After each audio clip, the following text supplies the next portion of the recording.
जय जय रघुवीर समर्थ। આપણે છત્રપતિ શિવાજીના ગુરુ સમર્થ રામદાસ સ્વામીનું જીવન ચરિત્ર શ્રવણ કરી રહ્યા છે અને એ પ્રવચન અંતર્ગત સમર્થ રામદાસ સ્વામીના બિલાડા રામ. સમર્થ રામદાસ સ્વામી પરળીમાં રહેતા હતા અને તે વખતે એક બિલાડો મઠમાં હતો. સમર્થ તેને બિલાડા રામ કહીને બોલાવતા હતા. ભારતમાં 5 સરોવરો આવેલા છે, એમાંથી નારાયણ સરોવર એ ગુજરાતના કચ્છમાં આવેલું છે. તો ત્યાં ભક્તોને જે પણ વાનગી પીરસવામાં આવે તો એને તેઓ રામ નામ સાથે જોડીને બોલતા હોય છે. પાણી પીરસશે જય રામ, રોટી પીરસતા હોય તો રામ રોટી, દાળ પીરસતા હોય તો દાળ રામ, ભાત પીરસતા હોય તો ભાત રામ. તો દરેક વસ્તુ સાથે રામ એ પ્રભુનું નામ જોડીને એનું નામસ્મરણ થાય એ રીતથી ત્યાં પ્રઘાત છે. અને તેવી જ રીતે દરેક પ્રાણી માત્રમાં ઈશ્વરનો અંશ હોવાથી એને રામ સાથે પણ આપણે બોલાવી શકીએ. તો આ બિલાડાને બિલાડા રામ એમ સમર્થ રામદાસ સ્વામી કહેતા હતા. તો આપણા કુટુંબમાં, આપણા ઘરમાં, આપણા આશ્રમમાં કે આપણી સ્કૂલમાં જે પણ કોઈ પ્રાણી, પક્ષી કે વનસ્પતિ એ આપણા સંપર્કમાં આવતા હોય છે તે બધા સાથે આપણો કંઈક ને કંઈક ઋણાનુબંધ હોય છે.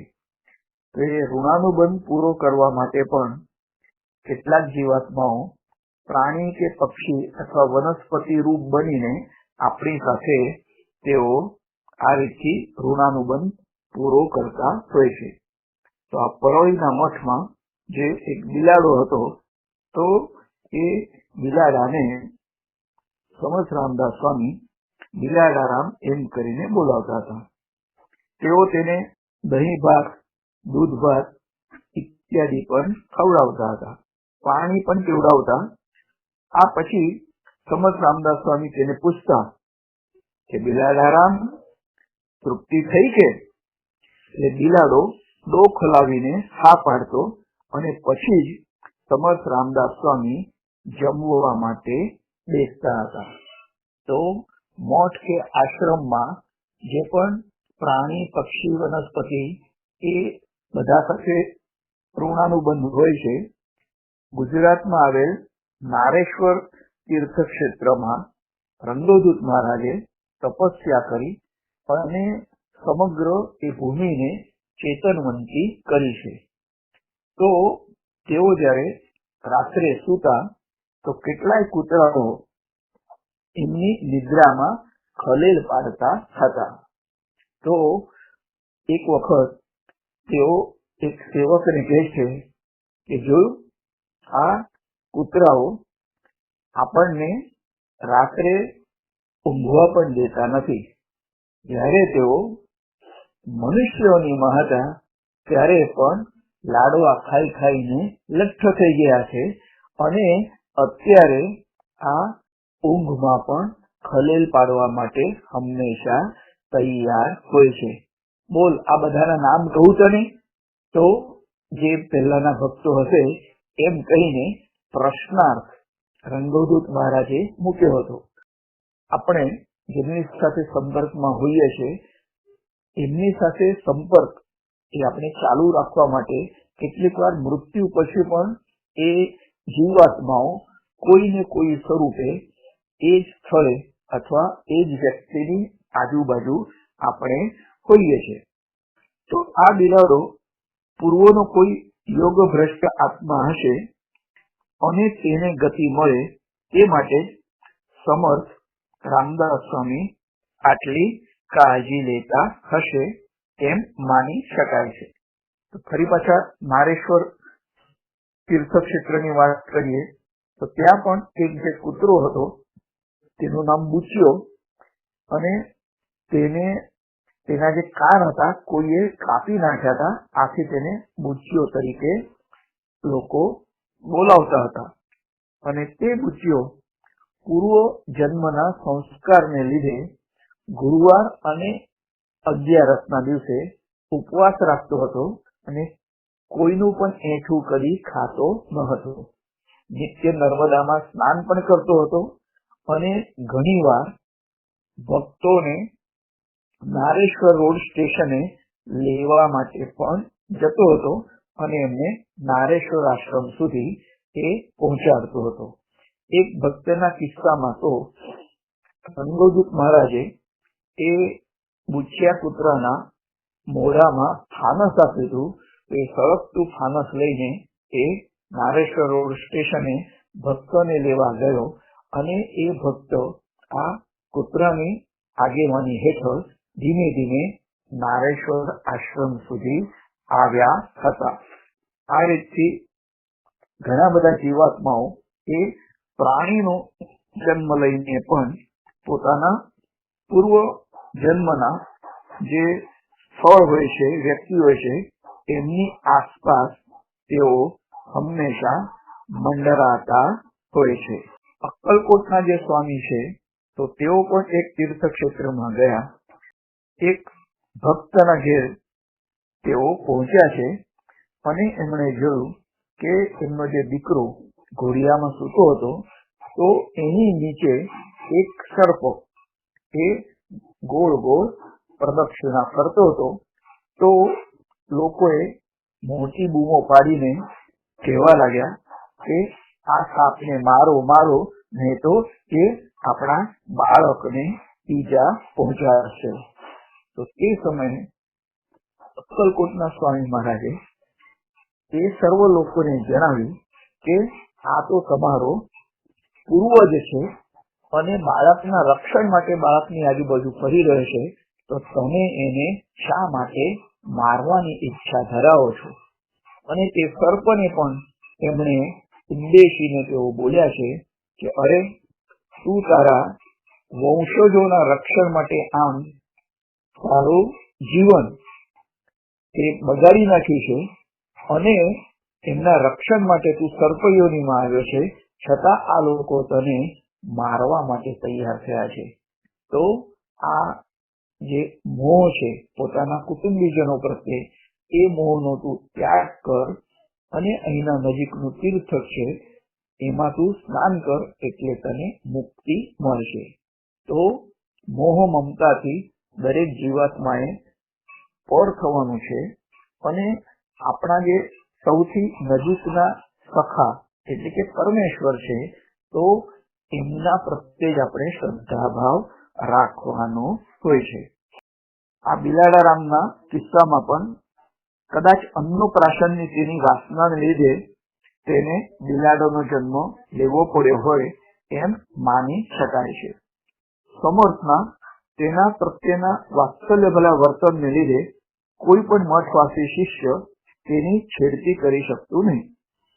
આનો પૂરેપૂરો ફાયદો આ બિલાડો પણ લેવાનું ચૂકતો નહીં. તે રસોઈ ઘરમાં પણ ચક્કર લગાવતો અને દૂધ, દહીં, ઘી ક્યાંય મળે તો તેની તે જાફત ઉડાવતો હતો. તપેલી વાસણ ઊંધા પાડતો, નુકસાન કરતો, તે વળી અલગ. તો આ બિલાડાના ત્રાસથી દૂધ, દહીં, ઘી શિંકા ઉપર મૂકવા પડતા અને બિલાડો સશક્ત અને હૃષ્ટપુષ્ટ હોવાથી તે છલાંગ લગાવીને પણ મન ભાવતું ભોજન મેળવીને જ જમતો હતો. બિલાડાના ત્રાસથી મુક્ત થવા બધા મઠવાસીઓએ એક યોજના બનાવી અને તે બધા મઠવાસીઓએ બિલાડાને પકડ્યો અને તેની આંખોમાં મરચું નાખ્યું છે.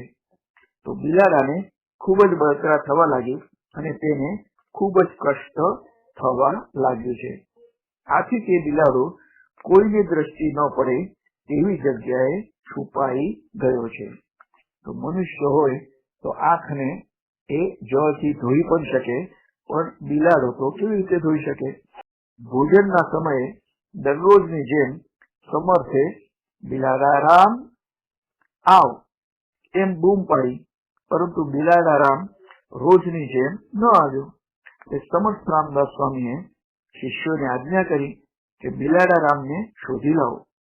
બિલાડો ક્યાંય જડતો ન હતો, પરંતુ સમર્થે એક જ હઠ પકડી કે બિલાડા રામને તૃપ્ત કર્યા સિવાય તેઓ સ્વયં ભોજન કરશે નહીં.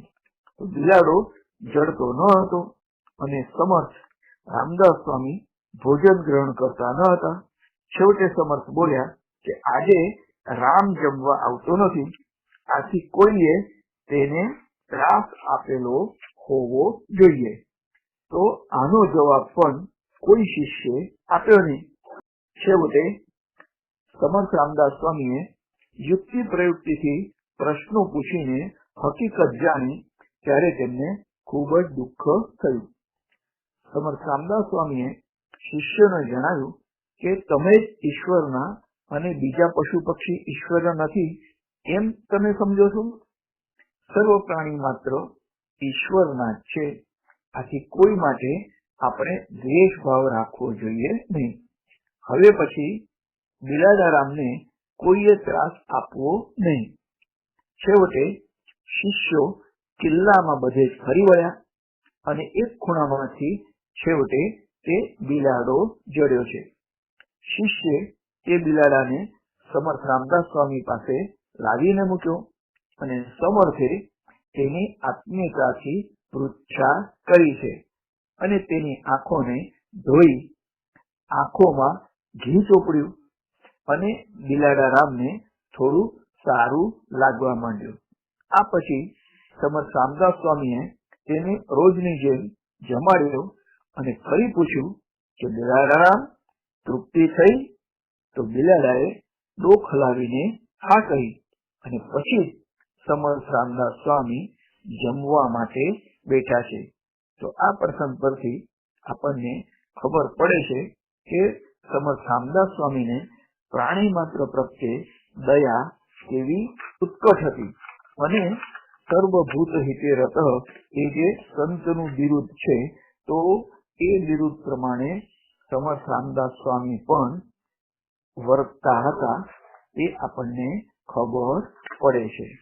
તો આ બિલાડા રામની કથા આ પ્રવચનમાં આપણે શ્રવણ કરી છે અને એના પછી આપણે ઉદ્ધય ગોસાઈનું કીર્તન અને હનુમાનજીનો સાથ, તો એ કથાને પણ શ્રવણ કરીશું.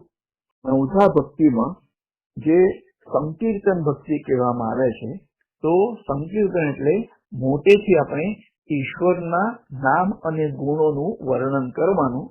તો એમ કરવાથી આપણી ચિત્ત શુદ્ધિ થાય છે અને પર્યાવરણ પણ શુદ્ધ થાય છે.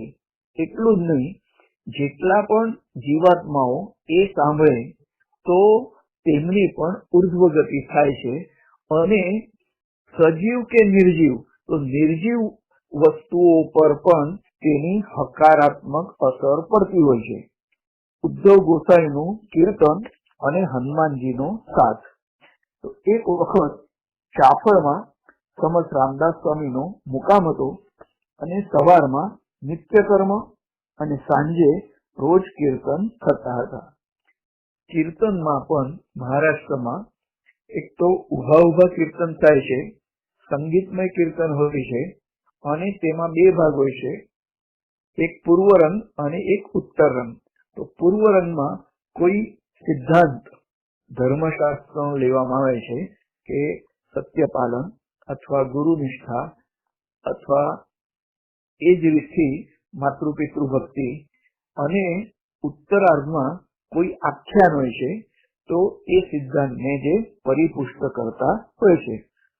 મહારાષ્ટ્રમાં કીર્તન એટલે આખ્યાન સહિતનું પ્રવચન અને તેમાં પ્રસંગાનુરૂપ વચ્ચે વચ્ચે ભજન ધૂન પણ ગવડાવવામાં આવે છે, જેને શ્રોતાઓ પણ ઉપાડી લે છે. તો પ્રભુ રામચંદ્રજીનું કોઈ આખ્યાન કે પ્રવચન કીર્તન હોય તેમાં વચ્ચે વચ્ચે શ્રી રામ જય રામ જય જય રામ, શ્રી રામ જય રામ જય જય રામ, શ્રી રામ જય રામ જય જય રામ, શ્રી રામ જય રામ જય જય રામ. તો કીર્તનકાર પણ બોલે છે અને શ્રોતાઓ પણ એને ઉપાડી લે છે. તો બંને દ્વારા આ સંકીર્તન ભક્તિ થતી હોય છે. કીર્તનકાર મોટે ભાગે ઉભા ઉભા કીર્તન કરે છે અને સાથ આપવા માટે હાર્મોનિયમ, તબલા, ઢોલક ઇત્યાદિ વાજિંત્રો હોય તો ઠીક, નહીં તો પછી કીર્તનકાર પાસે મંજીરા કે કરતાલ હોય છે.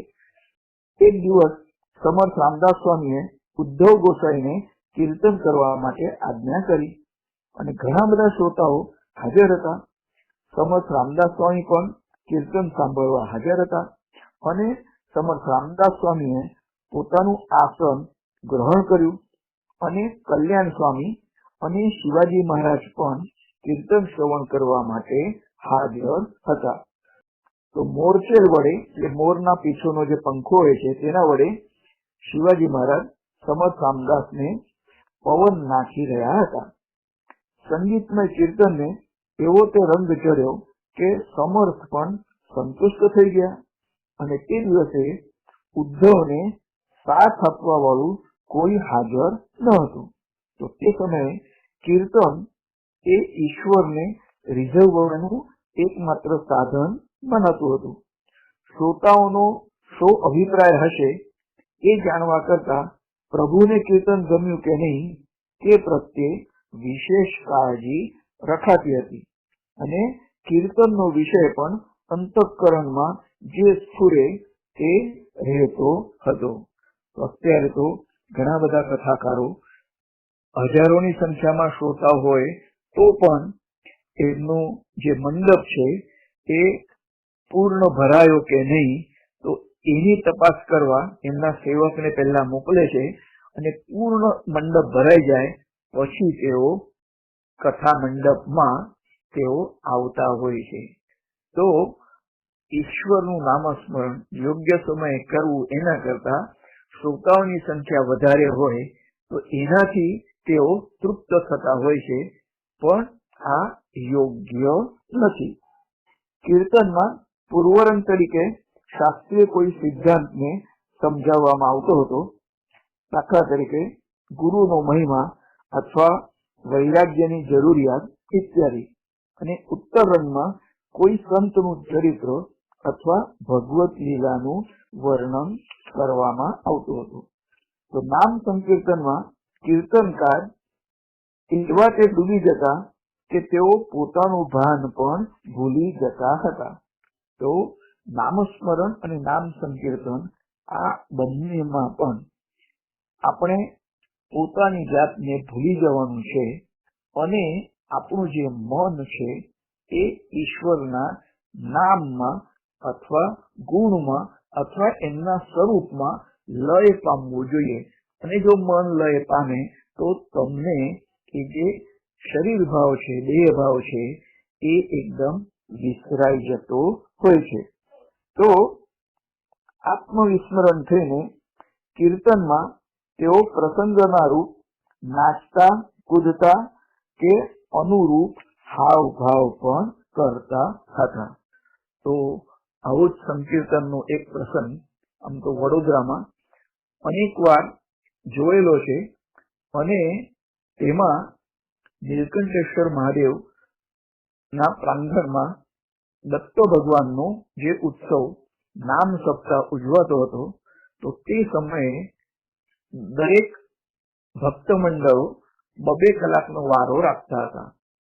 એમાં ડોંગરે મહારાજનું જે ભક્ત વૃંદ હતું તો એમને રાતના 8 થી 10 એ 2 કલાક નામ સપ્તાહમાં તેઓ સંકીર્તન માટે આવતા હતા. પ્રાય એમાં ઉભા ઉભા બધી ધૂનો ગવડાવવામાં આવતી અને વચ્ચે વચ્ચે તેઓ ગોળાકાર એક એક ડગલું આગળ ચાલીને ગોળ ગોળ ફરતા પણ હતા. ડોંગરે મહારાજની જે અતિ પ્રિય ધૂન હતી એ શ્રીમદ નારાયણ નારાયણ નારાયણ શ્રીમદ નારાયણ નારાયણ નારાયણ શ્રીમદ નારાયણ નારાયણ નારાયણ શ્રીમદ નારાયણ નારાયણ નારાયણ શ્રીમદ નારાયણ નારાયણ નારાયણ તો આ ધૂન તેમની વિશેષ પ્રિય હતી અને પછી તો એ નામ સંકીર્તનમાં એવી રીતથી ડૂબી જતા હતા અને બીજી એમની ધૂન એટલે રાધા રાધા કૃષ્ણ રાધા રાધા રાધા કૃષ્ણ રાધા અને રાધા કૃષ્ણ એમ બોલતા બોલતા એ રાધાના સ્વરૂપને કદાચ એ અંતઃકરણમાં પ્રત્યક્ષ જોઈ રહ્યા હોય અથવા રાધા કૃષ્ણ એમની સાથે પણ રાસલીલા કરવા આવી રહ્યા હોય તો એના થકી તેઓ પોતાનું દેહ ભાન ભૂલી જતા અને જમીનથી તેઓ લગભગ 1-1 ફૂટ 1.5 ફૂટ સુધી ઊંચે કૂદતા બંને હાથ સીધા આકાશ ગામી રાખતા અને એમ કરતા કરતા એ આત્મવિસ્મરણ પોતાની જાતને ભૂલી જતા અને જે સમાધિ આપણે કહીએ છીએ તો એ રીતથી તેઓ બેભાન થઈ જતા. તો એમના જે ભક્તો હતા એ એમને એકદમ ઈજા ન થાય તે રીતથી પકડી લેતા હતા. તો સંકીર્તન ભક્તિ એ સૌથી શ્રેષ્ઠ છે અને એના આચાર્યોમાં હનુમાનજી છે, બીજા નારદજી છે અને બંગાળના મહાન સંત ચૈતન્ય મહાપ્રભુ પણ છે. તો ચૈતન્ય મહાપ્રભુ એવી પ્રેમ ભાવનાથી સંકીર્તન કરતા કરતા કોઈ પશુને સ્પર્શ કરે, ઇવન વનસ્પતિને સ્પર્શ કરે તો તેને પણ સમાધિ લાગી જતી હતી. તો આ સંકીર્તન નું પરિણામ છે અને એ સંકીર્તનનું જો શ્રેષ્ઠ ઉપયોગ આપણે કરવો હોય તો આપણી જે વાણી છે અને વાણી દ્વારા જે પણ શબ્દો બહાર નીકળે છે તો એને એક જ રિધમમાં રાખવાના હોય છે. તો એક રિધમમાં રાખીએ તો જે રીતથી ચંદ્ર, પૃથ્વી ઇત્યાદિ સૂર્યની આસપાસ ફરે છે અને એક જ રિધમમાં તેઓ એકબીજાને કેન્દ્રમાં રાખીને તેઓ કેન્દ્રિત રહે છે, તો તે જ રીતથી એ રિધમ સાથે આપણા શ્વાસોશ્વાસની રિધમ અને વાણીની રિધમ એ જો એકાકાર થઈ જાય તો આપણું મન એકદમ અંતર્મુખ થઈને આપણને ધ્યાન પણ લાગે છે અને આપણું પોતાનું જે સ્વ સ્વરૂપ છે તો તેનું પણ આપણને જ્ઞાન થતું હોય છે. તો આવા ડોંગરે મહારાજનું પુણ્ય સ્મરણ કરીને આપણે આ વિષયને આગળ વધારીએ. તો નામ સંકીર્તનમાં કીર્તનકાર એવા તે ડૂબી જતા કે તેઓ પોતાનું ભાન ભૂલી જતા અને આત્મવિસ્મરણ થઈ કીર્તનમાં તેઓ પ્રસંગાનુરૂપ નાચતા કૂદતા કે અનુરૂપ હાવભાવ કરતા. તો ઉપર કયા પ્રમાણે ઉદ્ધવ ગોસાઈનું કીર્તન ચાલી રહ્યું હતું અને તેઓ એવા તે કીર્તનમય બની ગયા કે તેમને આત્મવિસ્મરણ થઈ ગયું. પોતાની જાતને તેઓ ભૂલી ગયા અને ઈશ્વર પ્રેમમાં જાણે કે ડૂબી પણ ગયા છે. તો સ્વરૂપાનુસંધાન જે નામસ્મરણ અને નામ સંકીર્તનમાં છે તો ઈશ્વર નું સ્મરણ, ઈશ્વરના ગુણોનું સ્મરણ તેમ કરતા કરતા આપણે પોતાને ભૂલી જઈએ તો એ સ્વરૂપાનુસંધાન થયું એમ કહેવાય છે. તો આવું અપ્રતિમ કીર્તન સાંભળવા પ્રત્યક્ષ હનુમાનજી ત્યાં હાજર થયા અને હનુમાનજી આમ પણ રામકથામાં ન બોલાવતા છતાં પણ હાજર હોય છે. તેઓ નામ સંકીર્તનના પણ આચાર્ય મનાય છે. તો નારદજી, સનક સનંદન સનાતન અને સનત કુમાર પણ સંકીર્તનના આચાર્ય મનાય છે. તો હનુમાનજીએ જોયું કે કીર્તનમાં ઉદ્ધવ ગોસ્વામીને સાથ આપનાર કોઈ હાજર નથી. આથી તેઓ સ્વયં કરતાલ હાથમાં લઈને ઉદ્ધવ સ્વામીની પાછળ ઉભા રહ્યા છે.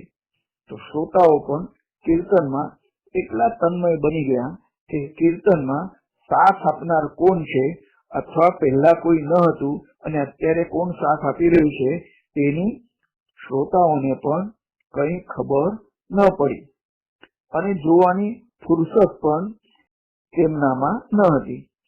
શ્રોતાઓ પણ દેહભાન ભૂલીને કીર્તનમય બની ગયા. તો આને કહેવાય કે કીર્તન ભક્તિ, જેમાં કીર્તનકાર તો ભાન ભૂલે જ, પરંતુ સાંભળનાર શ્રોતાઓ પણ દેહભાન શૂન્ય થઈ જાય. એટલું જ નહીં, પરંતુ તેને શ્રવણ કરવા પ્રત્યક્ષ દેવતાઓ પણ હાજર થઈ જાય. તો લોકો કીર્તન કરે છે અને આપણે આપણી જાતને જ સવાલ પૂછવો જોઈએ કે શું આપણું કીર્તન આ પ્રકારનું છે ખરું? કીર્તનકારનો પ્રભાવ શ્રોતાઓ પર પડે, પરંતુ કેટલીક વાર તો કીર્તનકાર પર પણ એની અસર થતી નથી. તેઓ અંતર્મુખ કે એકાગ્ર થતા નથી. તો જ્યારે પણ સામૂહિક સંકીર્તન, નામ સપ્તાહ વગેરે હોય છે અને જેઓ સ્ટેજ ઉપર બેસતા હોય છે, નામ સંકીર્તનમાં એમનું જે મન એ લય પામવું જોઈએ, એના કરતા કેટલીક વાર કયા શ્રોતાઓ અત્યારે આવ્યા, અથવા કયા શ્રોતાઓએ કેવા કપડા પહેર્યા છે, અથવા શા માટે આવા કપડા પહેર્યા છે, અથવા પોતાનું પરિચય અત્યાર સુધી કેમ આવ્યું નથી, એમાં જ એમનું મન પરોવાયેલું રહે છે. તો સંકીર્તન ભક્તિ એ તો ઈશ્વરના નામ અને રૂપ અને ગુણમાં, તો એમાં આપણું મન સંલગ્ન થવું જોઈએ, અને એ સંલગ્ન થાય ત્યારે જ આપણો દેહ ભાવ કે શરીર ભાવ એ આપણો ઓછો થતો હોય છે. અને ઘણી વાર તો એ સંકીર્તન કરનાર ભક્તો પણ ભલે સ્ટેજ ઉપર બેઠા હોય, પણ વારંવાર એમની દ્રષ્ટિ ઘડિયાળ પર હોય છે, ક્યારે પૂરું થશે, ક્યારે પૂરું થશે. તો આ યોગ્ય નથી. ઈશ્વરના નામ, રૂપ અને ગુણ, તો એના સંકીર્તનમાં આપણે ભેગા થયા છે, તો સ્થળ અને સમય એ બંનેનું આપણને વિસ્મરણ થવું જોઈએ. તો ક્યારે શરૂ થયું, ક્યારે પૂરું થશે, અથવા ક્યારે જલ્દી પૂરું કરવું છે, તો એ સમયને પણ આપણે સંપૂર્ણપણે ભૂલી જવું જોઈએ. અને સ્થળનું પણ, કે આ અમુક હોલમાં, આ અમુક રાજમહેલમાં કે અમુક સ્થળે આ ભજન છે, તો રાત્રે પછી તો અહીંયા આજુબાજુ કોઈ નહીં હોય, ઘેર જવા માટે કેવું હશે, તો એ બધા વિચારોને પણ આપણે તિલાંજલિ આપી દેવી જોઈએ. તો જ એને સંકીર્તનની શ્રેષ્ઠ ભક્તિ કહી શકાય. ત્રીજી વાત, સંકીર્તન કરતા કરતા મન જો આપણે અંતર્મુખ કરવું હોય, એકાગ્ર કરવું હોય, તો એક તો નાસાગ્ર દ્રષ્ટિ રાખવી, પોતાના નાકના ટેરવા તરફ આપણે દ્રષ્ટિ રાખવી જોઈએ.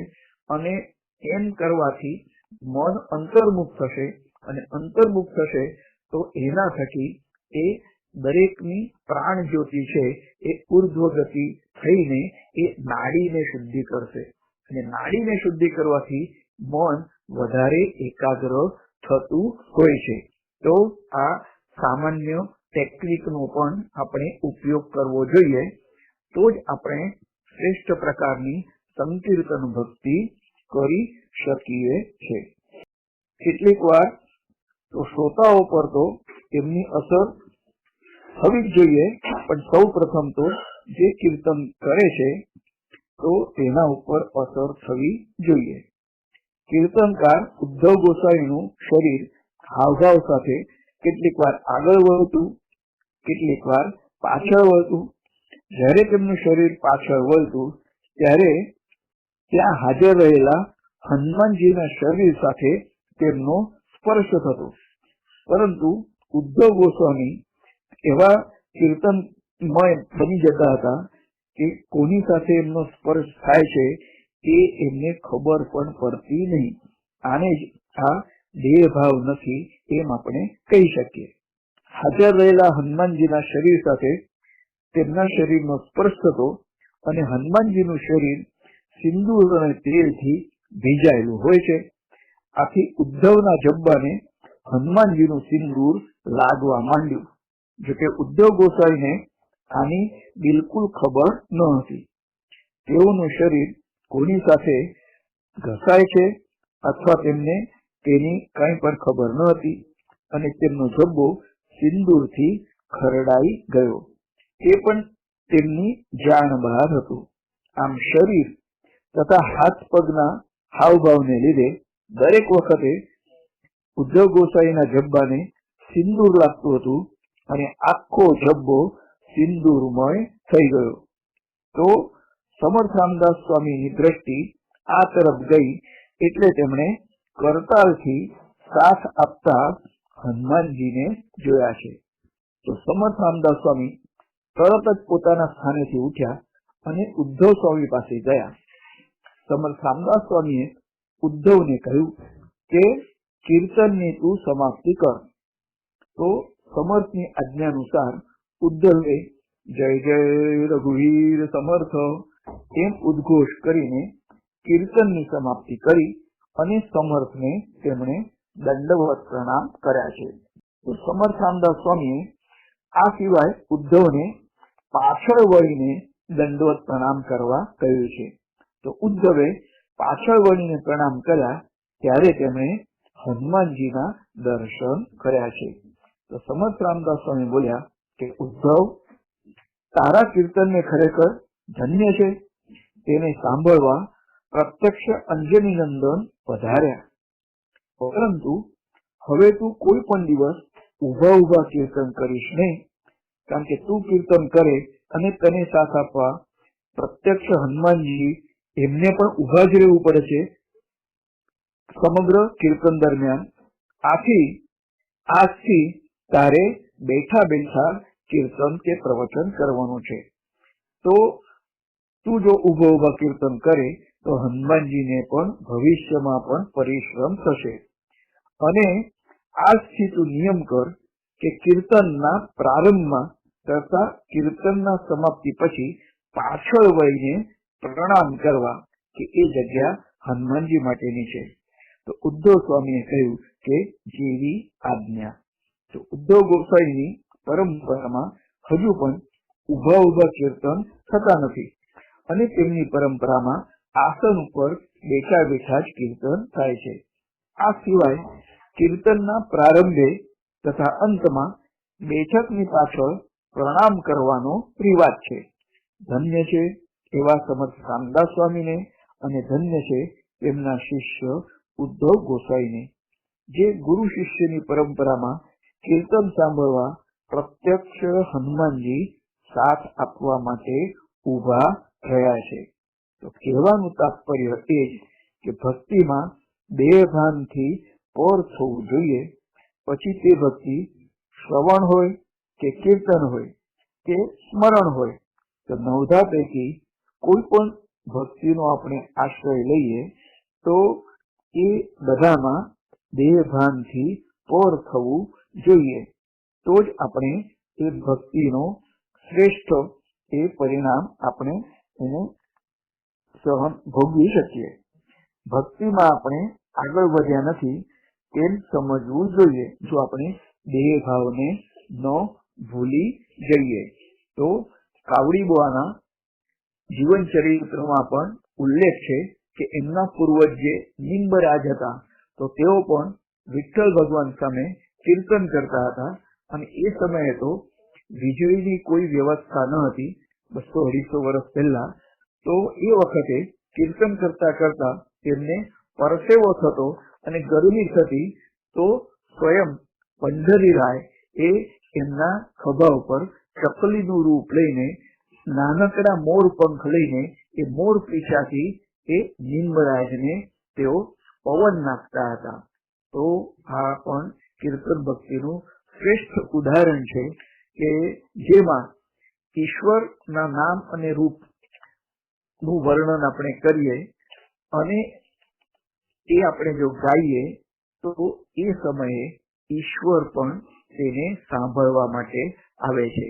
તો આ પ્રવચનમાં જે સંકીર્તન ભક્તિ છે એનો મહિમા અને ઉદ્ધવ ગોસ્વામી એમનું કીર્તન અને એમાં હનુમાનજીનો પ્રત્યક્ષ સાથ એ આપણે શ્રવણ કર્યું.